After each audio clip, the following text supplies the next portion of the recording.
संदेश देणारे तथागत गौतम बुद्ध, नाचू कीर्तनाच्या रंगीत ज्ञानदीप लावू जगी, यासारख्या अभंगांच्या माध्यमातून बहुजन समाजाला 700 वर्षापूर्वी ज्ञानाचे घोट पाजणारे संत शिरोमणी नामदेव महाराज, शेतकऱ्यांना इतिहासात पहिली कर्जमाफी देणारे जगद्गुरु संत तुकोबा राया, मृत्यूच्या मैदानात मरणाच्या मनगटात देहाच्या धुंदीत झुंज करून स्वराज्य मिळवणारे छत्रपती शिवाजी महाराज, पहिली शिवजयंती साजरी करणारे व समाज क्रांतीचे जनक महात्मा ज्योतिराव फुले, चातुर्वर्ण व्यवस्थेचा चेंदामेंदा करणारे लोककल्याणकारी राजे राजहर्षी शाहू महाराज, भारतीय राज्यघटनेचे शिल्पकार बोधिसत्व डॉक्टर बाबासाहेब आंबेडकर, माता जिजाई, माता सावित्री, माता रमाई, या सर्व महामानवांना आणि महामातेंना मी पूर्वा गांजे सर्वप्रथम टाळ्यांच्या गजरात विनम्र अभिवादन करते.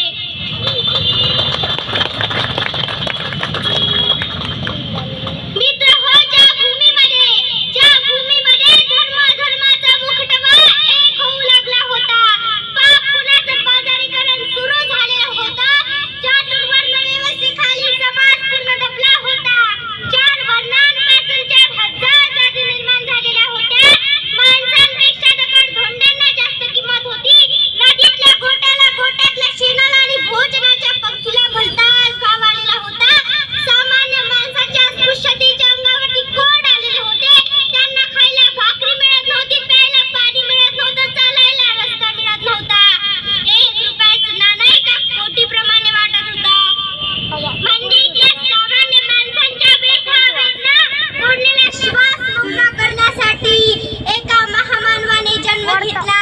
त्या महामानवाने इथल्या विकारांच्या दऱ्या बुजवत विचारांचे वटवृक्ष निर्माण करण्याचे काम केले.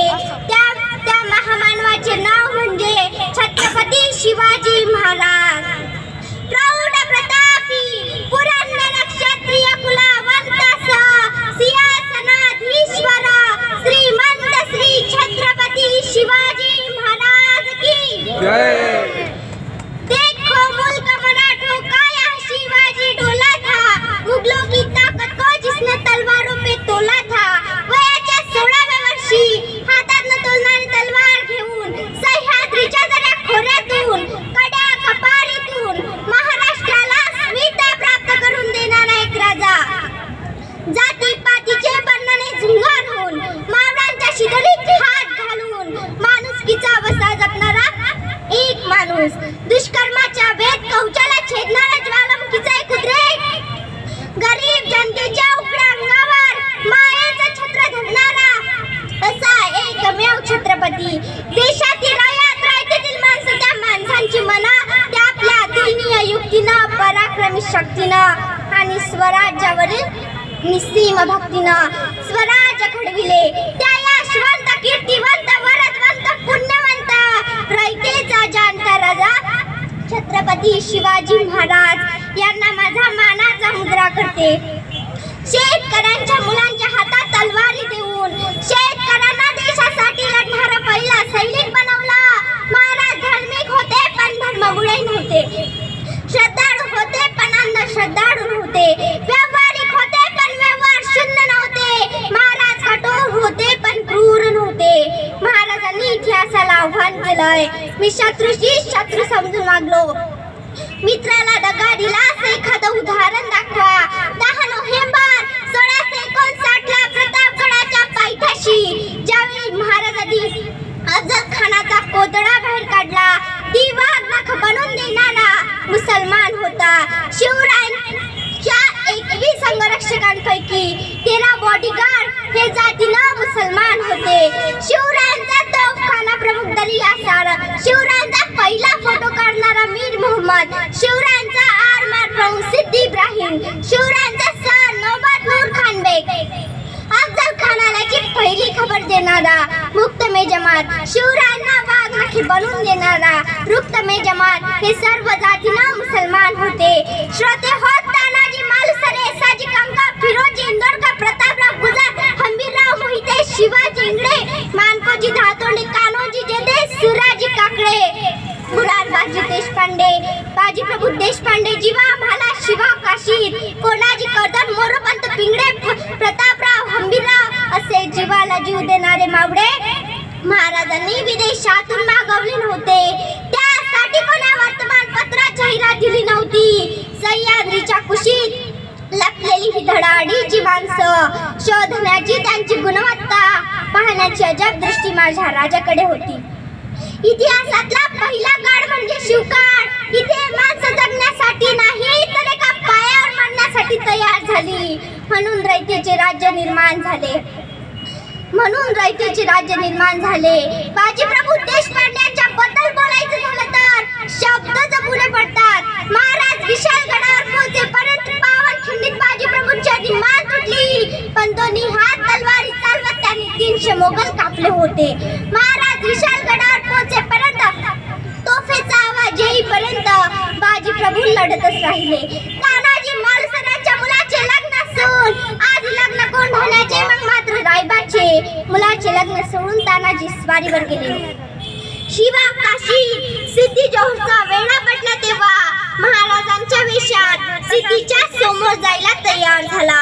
शिवा काशीला माहित होते आपल्याला मरण आहे, पण ते मागे हटले नाही. कारण आनंद होता, मरदही आहे पण महाराज म्हणून. असे प्रेम करणारे मावळे महाराजांनी तयार केले. कोणताही जातीभेद धर्मभेद न करता ज्यांनी स्वराज्यासाठी रक्त सांडवलं, महाराजांनी त्यांच्या परिवारांना कधी एकटं सोडलं नाही. त्यांना जहागिरीत दान केल्या.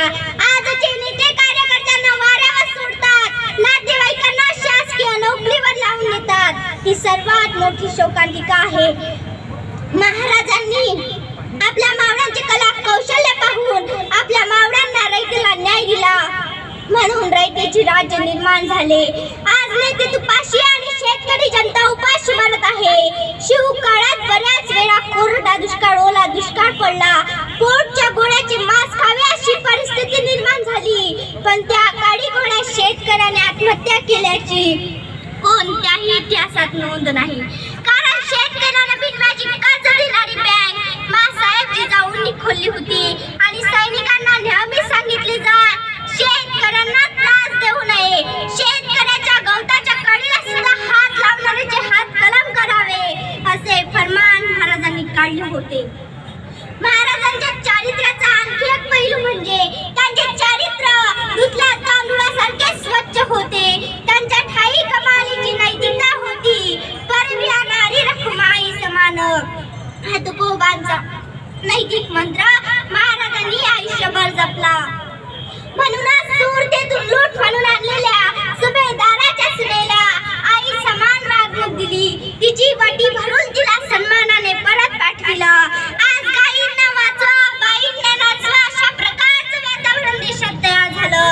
आम्ही नेहमी म्हणतो राजे पुन्हा जन्माला या, पण जिजाऊच गर्भातल्या गर्भात मारली चालली तर राजे कसे जन्माला येणार? कशी उमलतील अशी फुले अशा कळ्या तोडल्यावर?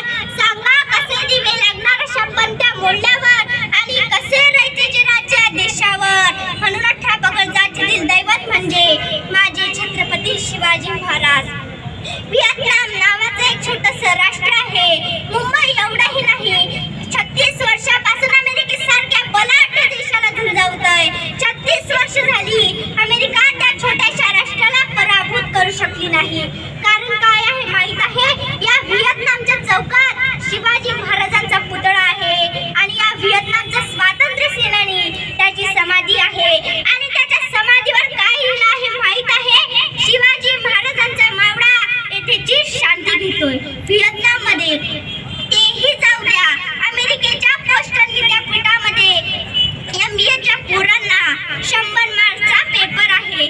शिवाजी द मॅनेजमेंट गुरु तेही जाऊ द्या. पाकिस्तानच्या अभ्यासक्रमात पाठ्यपुस्तकात धडा आहे आदर्श राजा असावा. जगातले 100हून राष्ट्र आपल्या राजाचा गोरीला तंत्र युद्धाचा अभ्यासक्रम आपल्या देशात देत आहे विद्यार्थ्यांना. आणि आपल्या देशात शिवाजी महाराज किती आहे? थोडे आहेही, पण ती 4 पानात, तेही इतिहासाची खोडतोड करून. संत संभाजीचं तर सोडूनच द्या, संत तुकोबा, संत ज्ञानोबा कुठला इतिहास शिकणार हो आम्ही? आमची पोरं UPSC MPSC ला बसतात.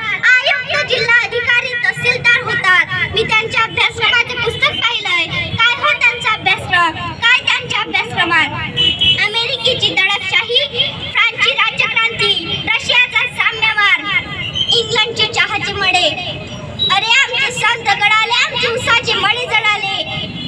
त्याचं बघा ना, अधिकारी इथले, अभ्यासक्रम तिथला, काय व्यवस्था आहे देशाची. आमचा कोंडाजी, आमचा तानाजी कोंडाणा घ्यायला गेला, मग कोंडाणा जिंकला, मग मावळ्यांनी कोंडाण्यावर गवताची गंजी पेटवली. पांढरा धूर महाराजांना राजगडावर दिसला. पांढरा धूर हा संकेत आहे विजय मिळवल्याचा. एखादी अशुभ बातमी असेल तर काळा धूर करायचा. काळा धूर राजगडावर केला जायचा. काळा धूर तोरणावर दिसायचा. तोरणावरचा काळा धूर प्रतापगडावर दिसायचा. प्रतापगडावरचा काळा धूर दातगडावर दिसायचा. दातगडावरचा काळा धूर पन्हाळ्यावर दिसायचा. पन्हाळ्यावरचा काळा धूर विशाळगडावर दिसायचा. विशाळगडावरचा काळा धूर पद्मदुर्गावर दिसायचा. पद्मदुर्गाचा काळा धूर सिंधुदुर्गावर दिसायचा. असं करत करत महाराष्ट्रातल्या 360 किल्ल्यांवर एका तासाच्या आत मेसेज पोहोचायचा. काय जादू होती ना. 350 वर्षापूर्वी note of coverage not reachable, सभी लाईन व्यस्त है हा प्रकारच नाही. 350 वर्षापूर्वी महाराजांनी समुद्रावर आरमार उभारले. समुद्रावर आरमार उभारल्यामुळे त्या काळी समुद्रमार्गे परक्यांचा धोका कधीच निर्माण झाला नाही. महाराजांनी 350 वर्षापूर्वी सांगितले महाराष्ट्राला धोका समुद्रमार्गे आहे. 26/11चा दहशतवादी हल्ला आता झाला म्हणून आम्हाला कळालं. महाराज म्हणत होते ते खरं आहे. गेली 350 वर्ष आम्ही महाराज डोक्यावर घेऊनच नसलो. आम्ही महाराज कधी डोक्यात घातलेच नाही. आम्ही जर महाराज डोक्यात घातले असते तर 26/11चा दहशतवादी हल्ला झालाच नसता. महाराजांच्या स्वराज्याचा वचननामा काय? वचननामा काय महाराजांच्या स्वराज्याचा? रस्ते बांधून बेरोजगारी हटवू, भार नियम कायदे बंद करू, शौचालय बांधून देतो. वचननामा काय महाराजांच्या स्वराज्याचा? सर्वांस पोटास लावणे, 18 पकड जातीतील 12 मोलुतेदारांची सुतार, लोहार, माळी, तेली, साडी, कुंभी, मातंग, महार, धनगर, कोळी, चांभार या सर्वांना काम मिळालं पाहिजे. स्वराज्याचं यश याच्यात आहे.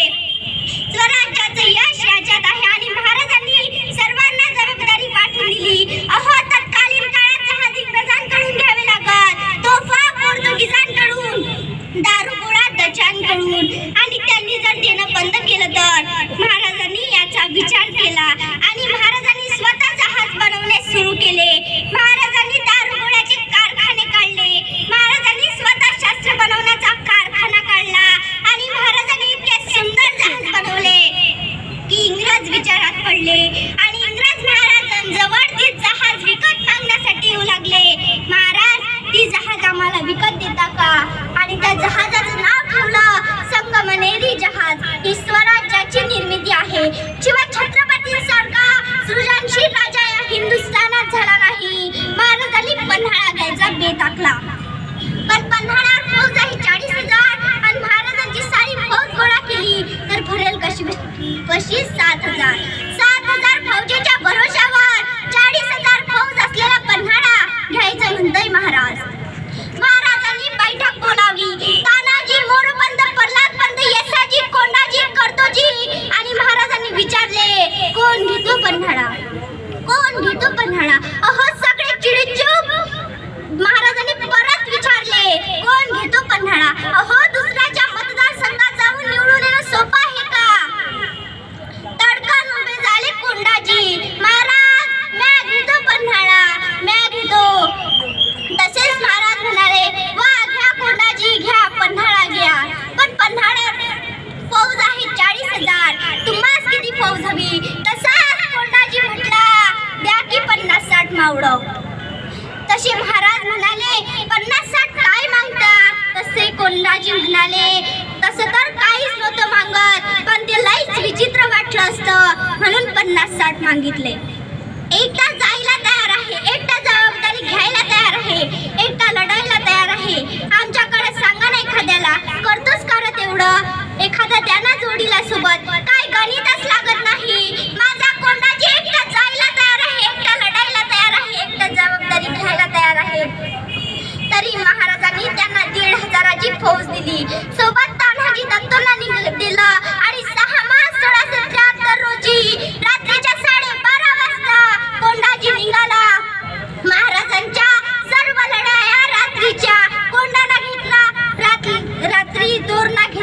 शास्त्री, त्यातल्या त्यात निम्म्याच्या वर लढाया अमावस्येच्या रात्री. दिवस शुभ आहे का, मुहूर्त काढले का, प्रस्थानाची वेळ काय, प्रकारच नाही. हल्ली आमच्या घरातला करता माणूस कामासाठी बाहेर निघतो, 4-5 पावलं चालतो, पुन्हा घरात येतो. बायको विचारते काय झालं, मांजर आडवी गेली. जी माणसं कारण सांगतात ना, त्यांच्या गळ्यात यशोगाथा कधीच माळ घालत नाही. आणि शिवचरित्र हा जगातला असा एकमेव इतिहास आहे, इथे कारण सांगताना कोणीच दिसलं नाही. आपण करतो काय राजकारण, दंडाच्या बळावर मनाच्या चांगुलपणावर करता येत नाही, ते बुद्धीच्या कसरतीवर करावं लागतं. आणि महाराजांचं सर्व राजकारण हे बुद्धीच्या कसरतीवर आहे. बघा ना, पन्हाळ्यात फौज आहे 40,000, पण महाराज असं नाही म्हटले. आणि महाराजांची सारी फौज गोळा केली तर भरेल कशी बशी 7,000, पण महाराज असं नाही म्हटले. त्यांची 40,000 आहे, आपली 7,000 आहे. बघू पुढच्या पंचवार्षिकला करू 20,000. कारण सांगणं हा प्रकारच नाही. तुम्ही काम किती करता याला महत्व नाही, तुम्ही काम कसं करता याला महत्व नाही, तुम्ही तुमच्या कामाचं नियोजन कसं करता हे फार महत्वाचं आहे. आणि या नियोजनाचा व्यवस्थापनेचा शिवचरित्र हा सर्वोत्कृष्ट नमुना आहे. अफजल खानाला भेटून मारलं, शाहिस्ते खानाला घरात घुसून मारलं. प्रत्येक वेळी वेगळी जात. महाराजांनी प्रत्येक युद्धात प्रत्येक प्रसंगात वेगवेगळी माणसे वापरली. कुठला माणूस कुठं वापरायचा याचं अद्भुत तत्वज्ञान महाराजांजवळ आहे. बघा ना, अफजल खानाच्या भेटीच्या वेळी महाराजांनी दांडपट्टा फिरवणारा जीवा म्हाला घेतला. आणि संभाजी कावजी कशासाठी, जर अफजल खान वाचला तर त्या शक्तीचा संभाजी कावजींना सांगण्यात आले. माझ्याकडे बघायचं नाही. अफजल खान जर जिवंत वाचून बाहेर आला तर त्याला जिवंत मारून टाकायचं, जीवा म्हालांना सांगण्यात आले. अफजल खानाकडे बघायचं नाही, भास्कर कुलकर्णीकडे बघायचं नाही. मी मरणार काय वाचणार काय माझ्याकडे पण बघायचं नाही. तू फक्त सय्यद बंडा बघायचा, फक्त आणि फक्त सय्यद बंडाच बघायचा. प्रत्येकाला जबाबदारी वाटून दिली आणि महाराज निघाले. शामियान्यात आले. अफजल खान कडाडला, ए है शिवा, आओ शिवा आओ. खानाने हात फैलावले, खानाने बाहू वर केला आणि राजे खानाच्या मिठीत गेले. अफजल खानाने आपल्या डाव्या बगलेत महाराजांची मान दाबली. खानाने कट्यारीचा वार केला. तेवढ्यातच महाराजांनी काढले आपले वाघ नख आणि खुपसले खानाच्या पोटात. फाटले खानाचे पोट. खान कडाडला. दगा दगा दगा. तेवढ्यातच भास्कर कुलकर्णीने महाराजांच्या डोक्यावर तलवारीचा वार केला. महाराज बेसावध झाले. तेवढ्यातच सय्यद बंडाचा दांडपट्टा महाराजांच्या मानेपर्यंत आला.